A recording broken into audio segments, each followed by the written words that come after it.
Ndabahaye ikaze kuri uno munsi mwijambo ry'uno munsi. I welcome you in today's word. Ijambo ry'uno munsi nkuko mubizi turi mu munsi w'ubukwe. As you know, today we got a wedding. It's a wedding day. Kandi mu bisanzwe twese ivyumviro vyacu, mind yacu yose iri kuri iki cyumviro cy'ubukwe abenshi muri hano. And as you know, all of us, our mind is on the wedding. Nariko ndiyumvira, what a kind of God Imana y'abandi bantu ntiyigera ibana n'abantu bayo. I was thinking that God of other people can never be with them. Imana y'abayisilamu ntiyigera ibana nabo, ntibagendana nayo, barayirindiriye umunsi umwe ngo baze babane nayo. The God that Islam believe cannot be among Islam, but they still waiting for him to come. Imana y'ababuddhist bayisanga mu nzu samuwe bayugaraniyemo bakayikubitako. I mean, naratangaye, what kind of God dufise igendana natwe, ibana natwe? The Baptist God can never be among his people, but he is locked into the temple, so they meet him there. But I was thinking, what kind of God we have that can dwell among us? Ariko Imana yacu, our God, yitwa Emmanuel. He is Emmanuel. Imana mu bantu. God in his people. Imana igendagenda mu bantu bayo. The God who moves among his people. Iyo Mana ntitangaje. This God is amazing. If you are telling this to a Muslim, cannot understand. He can say this God is so simple. Aba atheist ubabwiye uti Imana yacu igendana muri twebwe, handiko ndagenda ingoro y'Imana, Kristo ari muri jewe, mwemu yarari muri jewe, ntabitahura. If you tell the atheist that even when I'm moving around, I'm with God, they can't understand. Now umunsi umwe rero iyo Mana nyene yigize umuntu. So one day this God in the human flesh barayitumiye mu bukwe. One day they invite this God into the wedding. Hello. Imana itumigwa mu bukwe. Imagine a God being invited. Ico nizera ntakekranya nuko irinze ja muri ubwo bukwe. What I believe that if God can go in the wedding, ubwo bukwe bari special. This wedding should be special. Umuntu aba yatumiye uwo muntu. So the person who invited God, afise amahirwe adasanzwe kuba amufise mu bukwe bwiwe. This person is very lucky to have God in his wedding. So Yesu yarigeze gutumirwa mu bukwe i Kana. So one day Jesus was invited into the wedding in Kana. Muri ubu bukwe bw'i Kana hari ikibazo cabaye. In this wedding there was a problem. Ni naco gituma nshaka yuko twiga kino kigabane. That's why I need us to study this passage. Kubera ko rimwe na rimwe ubukwe bw'i Kana buzwi kuguhindurwa kw'amazi agahindurwa vino. Sometimes many people, they know this wedding into on the point of transforming water to wine. Rimwe na rimwe ugasanga abakristo bashaka guharira ku vy'inzoga. Sometimes you find Christian arguing about wine, drinking wine. Batanga reference y'ubukwe bw'i Kana kubera ko Kristo yakoze vino. They give the reference onto this passage of the wedding in Kana because Jesus made wine from the water. Ariko hamwe twofata iki gicapo cy'ubukwe bw'i Kana tukagifata kuri insiguro yuko gusa Kristo yahinduye amazi ayagira divayi, twoba tufashe insoguro ntoyi cyane mu byo ibibiri isobanura. But if we take this wedding just on the point when Jesus transformed wine from the water, we just interpreting this passage into a small thing. Ni insobanuro yaguse kurengera uko tuvyibaza. But the interpretation of the scripture is so deep. Dashaka dufate Bibiliya zacu dusome Yohana igice ca 2. Let's take our Bible and read John chapter 4. Igice ca 2 Yohana igice ca 2. Chapter 2, John chapter 2. Guhera ku murongo wa mbere. From verse 1 gushika ku murongo wa 12 to verse 12. ndaza kunyarusa ndaza kugerageza kuba umwizigirwa kuri iki canditso kugira ngo tubone igicapo cagutse c'insobanuro y'ubukwe bw'ikana. I try to be so quick and to be faithful to the scripture so that we can understand and get the whole point of the scripture. Reka dusome. Havuga Let's ngo read. ku munsi ugira gatatu haba ubukwe ikana i Galilaya, kandi nyina wa Yesu niho yarari. Ku munsi ugira gatatu. On the third day, Ku munsi wa mbere mu kigabane ca mbere Yohana aratwereka ivyariko biba. on the first day, in the first chapter, John showed us what was happening. Atwereka igicapo c'ico Kristo ari, ingene Kristo yaje mw'isi, abo mw'isi ntibamwakira. He showed us who Christ is, that he was the word that came to the world and the world did not recognize him. Akongera akatubwira ukungene Yohana yabonye Yohana umubatizi akagenda akamubona hama agakurikira Kristo mu nyuma. It's telling us when John saw Jesus and followed him.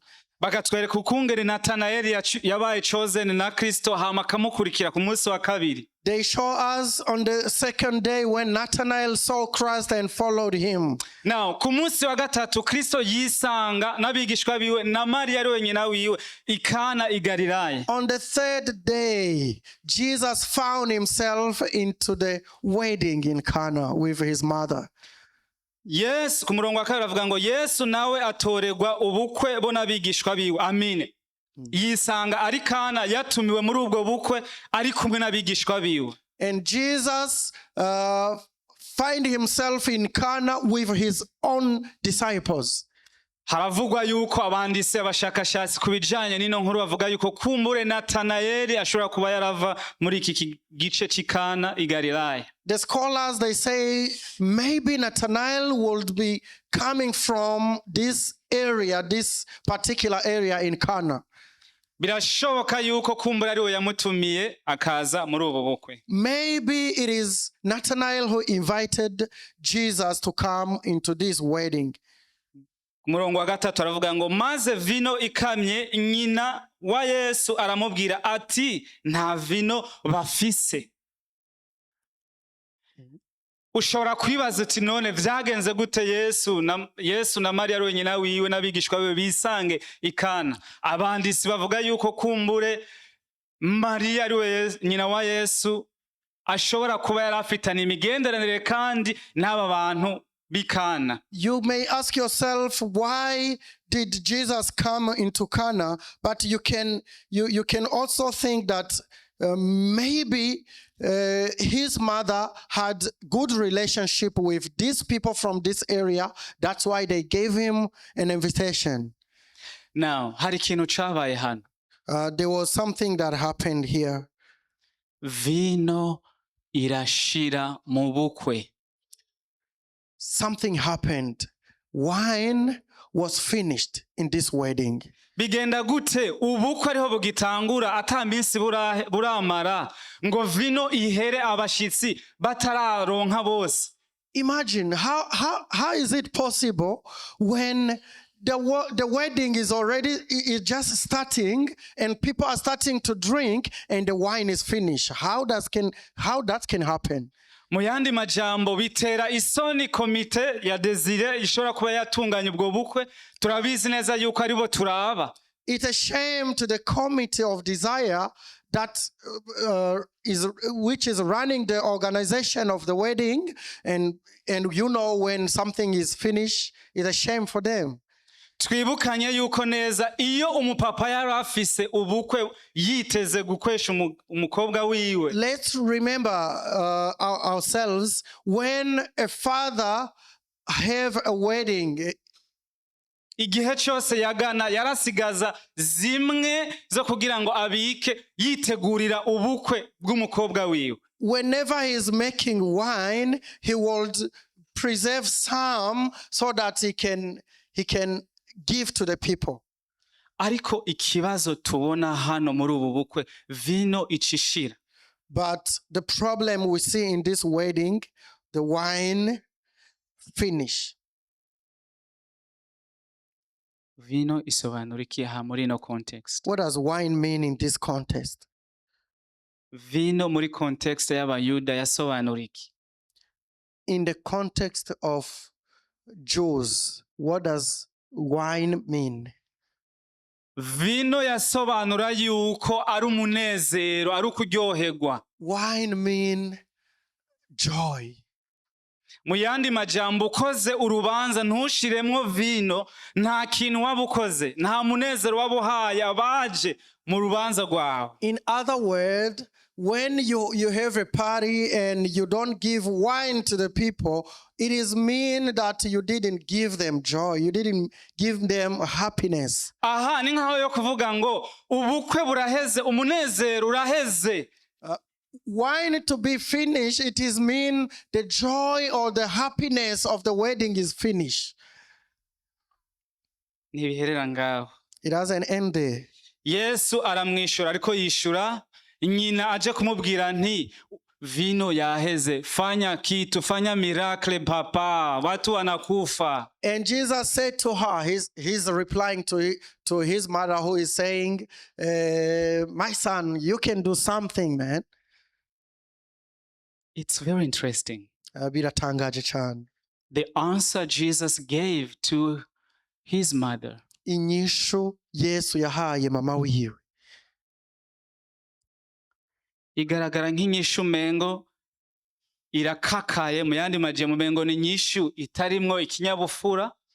It seems like it is an answer, it is a very harsh answer.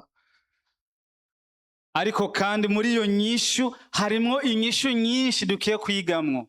But in this answer, there are many answers we can learn from here. Yesu aramwishura ati duhuriye hehe? And Jesus said to her, woman, what does this have to do with me? Wewe ko twisanze hano mu bukwe, wewe duhuriye hehe? Mu yandi majambo akamubwira ati wewe ntabwo uri mama wanje, wewe duhuriye hehe ko twahuriye hano mu bukwe? Toka kure. Jesus say, what does it have to do with me? We just meet in the wedding. It's like I'm not even interested. Ariko yaramubwiye nti But he was saying, jewe nawe ubu kubera ko natanguye ministeri yanje nkorera kuri gahunda y'Imana gusa, simba under pressure y'umuntu n'umwe. but Jesus was saying, because I have already started my ministry, I'm under the programs of the heaven, of God. I'm not driven by the pressure of a man. Jewe ntabwo nza gukora kubera ko mwebwe mushaka ko ndabikora. Data niyampereza uburyo bwo kubikora, jewe ndaza kubikora. Therefore naho duhuriye mama. I'm not doing anything because you are trying to make me working something, but I will do under the command of God. Acamubwira ikintu gihambaye. Then he said something important. Igihe canje ntikiragera. My hour has not yet come. Iri jambo igihe canje ntikiragera mu gitabo ca Yohana kigarukamo inshuro nyinshi rino jambo. In the book of John, we see many times this word, my hour has not yet come. Igihe canje ntikiragera gifise meaning, a bigger meaning. It has a lot of meaning here. Insobanuro ya mbere, the first interpretation ni yuko igihe canje ntikiraza caho ncungura abo mw'isi bose. It is to say, my time has not yet to come so that I can redeem the whole world. Igihe canje ntikiraza caho mfira abari mw'isi. My time has not yet to come to die for everyone. Igihe canje ntikiraza caho mbabazwa kubera abo mw'isi. My time is not yet to come when I go through pain for the world. Kristo n'umunyarukundo n'umunyembabazi. Christ is full of love and merciful. Nyina abwira abasuku. And ati cababwira cyose mugikore. Do whatever he tells you to do. How come Maria yari afise an idea y'ico Kristo ari n'ico ashoboye gukora ahantu ari mu rubanza. See now, Mary has an idea that Jesus will do something in this wedding. He said, she said, I know that whatever he's going to tell you to do, please do it because he is the Messiah among you. Yarababwiye ngo ico ababwira cose gukora mugikore kuko ni Mesiya ari hagati yanyu. She had a revelation of who Christ is and what Christ can do in the midst of the people. Yari afise ihishurirwa ry'ico Kristo ari n'ico ashoboye gukora hagati mu bantu biwe. Now, how many times God has already told us something and we don't do what he has said to do? Ni kangahe Imana yama yatubwira ico gukora ariko ntitugikora. He has spoken about you going to a church plant. You said, I don't know. Yarakubwiye kugenda gutanguza ishengero ariko uravuga ngo no. Are you like Mary who understands that whatever the Lord is saying, I have to do it? Mbega woba umeze nka Mariya avuga ngo je ico umwana wanje ababwira cose mugikore. Whatever he said, please do it. Ico ababwira cose mugikore.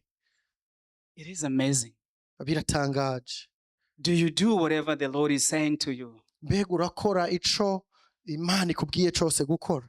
We see the response of these servants who are at this wedding. They did whatever the Lord said they have to do. Hanyuma turabona inyishu y'aba bantu aho aba bakozi bariko baraserva muri buno bukwe aho bakoze ico Mariya yababwiye.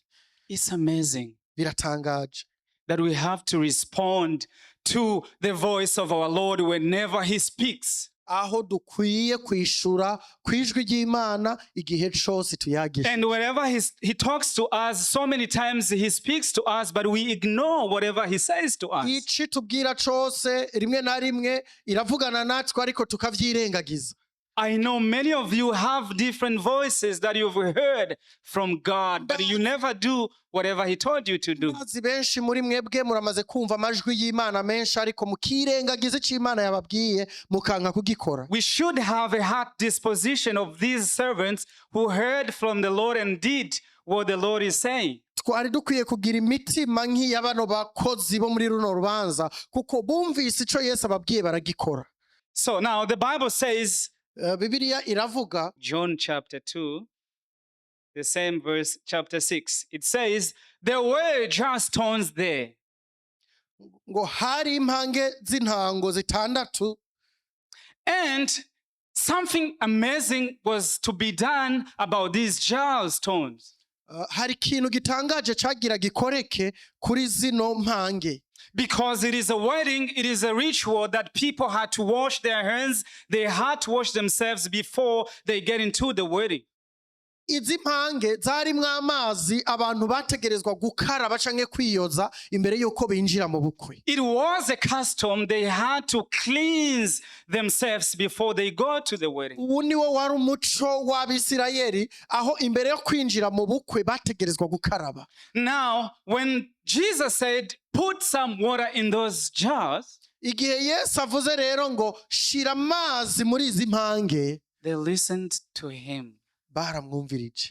They put water in those jar stones to the brim. Bashira amazi muri izo mpange ziruzura. I was wondering when I was meditating on this text, if these people were not to fill in those jar stones and they put it halfway, who was going to miss out? Nagumye niyumvira iyo batazuzuza ngo zinengesere bakazigira ibicuga ninde yari kubahomvye. There is a reason why they had to fill in those jar stones to the brim. That's the same calling that God is calling you to do. He is calling you, if you have love, if you have mercy, if you have forgiveness, you have to do it to the fullest you can. Kuzuza izo mpange zikashika mu gashorishori nico Imana iriko iraduhamagarira ino munsi. Nimba ufise urukundo, nimba ufise impuhwe, nimba ufise imbabazi, utegerezwa kubikora apana igice, uvyuzuza ubitange vyose bikwiye. That's the reason why we have to do it. iyo niyo mpamvu dukwiye kubikora.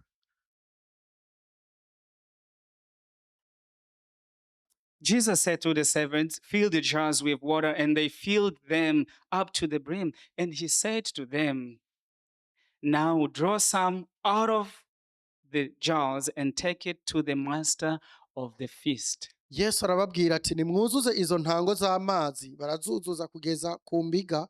Arababarira ati nimudahe ubunyene mushire umuteretsi mukuru. It is beautiful whenever we invite Jesus to our wedding, and which I want Brother Desire and Benigni to understand.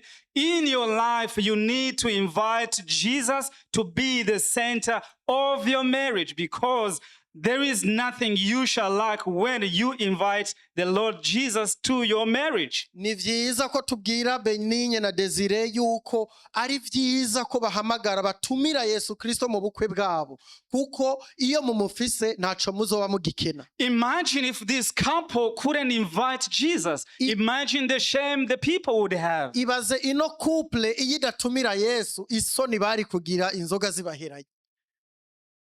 Most of the days, the wedding had to start on Wednesday till the next Wednesday. It had to last 7 days. Rimwe na rimwe mu mico yabo ubukwe bwashobora gutangura ku wa gatatu bukamara indwi yose bukazohera ku wundi wa gatatu. Now it is Wednesday, the wedding is just, there is no wine. The wine is over. Ubu rero urubanza rwatanguye ejo, niba bwatanguye no munsi, ejo inzoga ziba ziraheza atani iminsi itatu. But Jesus said, I'm here, I'm gonna sort it out. Yesu aravuga ati jewe nahageze ibintu ngiye kubikemura. He said, I don't have to be a chemist, I have to be God. I'm God among you, I will sort it out. Avuga ngo ntibikwiye ko nirirwa kuba umushimiste, jewe ndi Imana ngiye kubikora nk'Imana. I don't care you put water there, I am God who created the heaven and the earth. Sinitayeho ko mwashizemwo amazi, ariko jewe ngiye gukora igikorwa c'Imana yaremye ijuru n'isi. I'm gonna create something greater before that you have never experienced. Ngiye gukora ikintu mutigeze mumenya. And my wine that I will give you,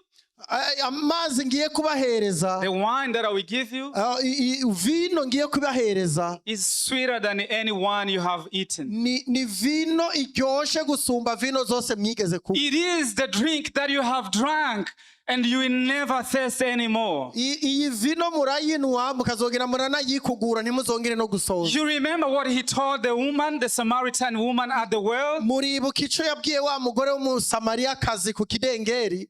He told her, you remember, if you drink from the water that I give, you shall never thirst anymore. Yamubwiye ngo yaba waruza amazi jewe nshobora kuguha, wari kumenya ko utazongera gusonza kunyotegwa na rimwe. Jesus is making water to these people to tell them, I am the new wine that you have to drink and you will never thirst anymore. Yesu ahindura amazi vino kugira ngo ababwire ngo ni jewe vino y'ukuri. And he who drinks from me shall never thirst anymore. Kandi unywa kuri jewe ntazongera kunyotegwa namba. That's the whole concept of God turning water into wine. Iyo niyo mpamvu, niyo sobanuro nziza y'ingene Yesu yahinduye amazi vino. He is telling them, if you drink from prostitution, ariko arababwira ngo nimba unyoye ku busambanyi, and you drink from my salvation that I give, hanyuma ukanywa ku gakiza jewe ntanga, you shall see the difference. utegerezwa ko ubona difference. There will be sweetness that is different. Hari ibintu bitegerezwa kuba bitandukanye. It is sweeter than honey. Biraryoshe gusumba ubuki. Jesus turning water into wine, he's not telling the Christians that you are allowed to drink wine. Yesu ariko ahindura amazi vino, nariko abwira abakirisi ngo nimuce muja mu bubare munywe vino. No, and no, and no. Ntabwo ari vyo Yesu ariko avuga hano. He is telling them, I have come here to take away the shame of you people. Ariko avuga ngo naje hano kugira ngo mbakure kw'isoni. Because you have tried the best you can and the wine is finished. Kuko mwagerageje uburyo bwose kwigwanira ariko vino birangiye bashiranye. Now look what I'm gonna do. ariko raba jewe ico ngiye gukora, I'm gonna make a new wine. ngiye gukora vino nshasha. Firstly, it's gonna taste different from the one you drank before. Icambere iza kuba itandukanye na vino zose mwanyoye, And secondly, it will last forever. kandi iyi vino yanje muzoguma mudaha ntizigera ishira. It will last the whole weekend. Izomara iyi weekend yose, It will last Monday, izogera no kuwa mbere, Tuesday, Wednesday. izogera no kuwa gatatu no kuwa kane. And when you go back to your homes, Hanyuma igihe mugiye muhira, musubiye mu mihira yanyu, you shall be saying that wine we drank from that wedding. muzogenda mwivuga amazina muti twanyoye vino. What kind of wine is that? Mbega vino we. That's the whole concept. Ico nico Yesu yashaka kuvuga. He wants you to drink from his own drink. Ashaka kunywa kuri vino yiwe, He wants you to drink from him ashaka kumunywako, because he is the one that is being invited to take away the shame of the couple. kubera ko niwe vino yaje gukuraho agasuzuguro canke isoni z'iyi couple yagize ubukwe igashiranwa na vino. Brother Desire, Mwene wacu Desire, please invite Jesus. ndaguhamagarira gutumira Yesu, The only man who is strong, the only man who has done great marriage, umuntu akomeye, umuntu yashoboye gukora ubukwe butangaje is Jesus. ni Yesu Kristo. I can't wait for him when he will come back and I shall enter into the wedding. I shall not be washing my hands as these people had to wash their own hands. Sije nzobona harageze aho azogaruka aje kutujana maze tukinjira mu bukwe, ico gihe ntibizosaba ko twirirwa turakaraba intoki nk'uko aba bantu b'i Kana babikoze. We shall enter through because he has already washed away our sins. Tuzinjira duhagaze kuko yamaze kutweza. We don't have to wash our hands with our own works. We have to enter because there is blood that has washed away my sins. Ntibigikenewe ko twiyoza intoke n'ibirenge, ahubwo tuzinjira kuko hari amaraso yatwojeje. I don't have to work harder to wash myself. Jesus has washed away my sins. Ntibigikenewe ko nkora cyane kugira ngo nitunganye niyeze, ariko nuko Kristo yamaze kunyeza rimwe gusa. Now the only reason people had to wash themselves, ariko impamvu abantu bakunda gusanga biyoza buri munsi, it is because the law of Moses nukubera amategeko ya Mose had to let people to suffer for themselves, for their salvation. kurungika abantu kubabazwa cyane kugira ngo bacumukure, kugira ngo biyeze. But Jesus at his wedding, ariko Yesu yaje muri buno bukwe, he's already invited everyone to come through. mu bukwe bwa Yesu Kristo yaramaze gutumira abantu bose. You need to wash yourself in the blood of the Son of God. Avuga ngo nimuze mwoge mu maraso y'umwagazi w'intama. Unlike these people who had to wash themselves from the water of the jars. Bitandukanye n'aba bantu babanza gutereka imibindi bakiyoza ibirenge. When the master of the feast tasted, umuteretsi w'urubanza yumvirije amazi, the water now became wine, yumvise ya mazi yahindutse vino, and did not know where it came from. ntiyigeze amenya iyi vino yavuye. This miracle, iki gitangaza, Buddha can do it. Buddha ntashobora kugikora. Muhammad can do it. Muhammad ntageza. Kiranga cannot do it. Kiranga ntashobora kubikora. Ryangombe cannot do it. Ryangombe ntashobora kubikora. Only the God who surpasses every God. Ariko Imana iri hejuru y'izindi mana. The God who is not conditioned into chemistry. Imana idashigwa muri kondisiyo za shimi. The only thing these gods were able to do, ikintu conyene Imana ikora, the only things these gods were able to do, ikintu conyene izi mana zari zishoboye gukora, they are able to die. Zishobora gupfa. That's the only thing they can be able to do. Iki nico conyene zishobora gukora izi mana. and they can die and wait to be resurrected. zirapfa hanyuma zikarindira nazo ngo zizozuke. But the God we serve, Ariko Imana twebwe dusenga He is the God that can turn water into wine. ni Imana yahinduye amazi vino. He is the God that can turn every situation. Imana ishobora guhindura na situasiyo Now, zose. He is a God that can change 0 to 100. Ni Imana ishobora guhindura ubusa ikabuhinduramwo igihumbi. Imagine this couple sitting here. They have no idea where the wine is coming from. Ibaza iyi couple yicaye hano ntizi iyo vino iza kuzanana. They're so surprised. Baratangara. After tasting, Bamaze ngo guhonja. they say, no, something must be wrong here. Bavuze bati hari ikintu gitangaje hano. Something is wrong here. Hari ikintu gishobora kuba kitagenze neza hano. Uwa mbere amaze kunywa, When the first one drink uwa kabiri arakorako, and the second one drank, uwa gatatu, the third one, uwa kane, the fourth one, icika story. then it became a story. They said, no, mu byo tuzi, twebwe duhera ku nzoga igize kiryoshe. They said, in whatever we know, we start on the sweet wine. Abantu bamaze kwandika umunani baborewe, And when these people start to get drunk, tubazanira ibitere. and then we bring that which is like water, and we give to them. Tusha tubaha ibitere kuko baborewe. They already ntabwo bari sure yuko bariko baranwa. We give them the simple one because they are already drunk. They don't even know that this is water. But Ariko barumvise yuko no, nubwo twanyoye, this one is different. they said, even if we have drunk, iyi vino iratandukanye. This wine is a special wine. Why did you do this? You should have let us enjoy this best wine before we tasted the BW'I. Iyi vino ni nziza cyane irarenze. Kubera iki mutabanje kuyizana ngo muyizane mu nyuma? Brothers, Bene data, when we have tasted from God, igihe cyose twahonjeje ku Mana, when we have already drank from the salvation we get from Christ, igihe twamaze kunywa ku gakiza ka Kristo, it's different. biratandukanye.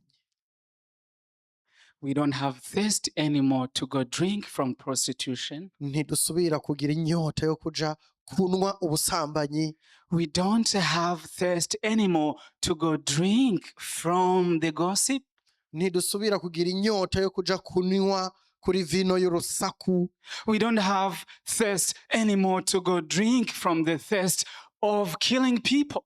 Ntidusubira kugira inyota yo kuja kunwa mu bwicanyi. Because the thirst is already taken away from us. Kubera ko ivyambere bimaze gukugwaho. And now we are only always savoring, drinking from Him. Ariko abasigaye kunezererwa kunywa kuri Kristo. The gentleman that has drunk from this well, Abashinga ntahe bari hano muri kino kibanza.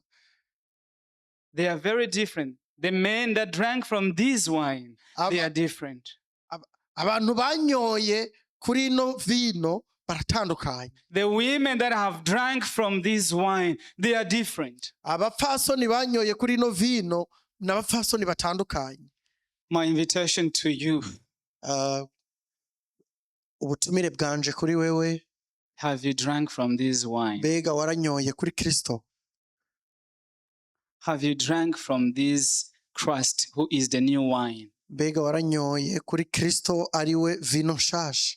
What are the things you are always drinking from? Nibihe bintu ugenda uranywako?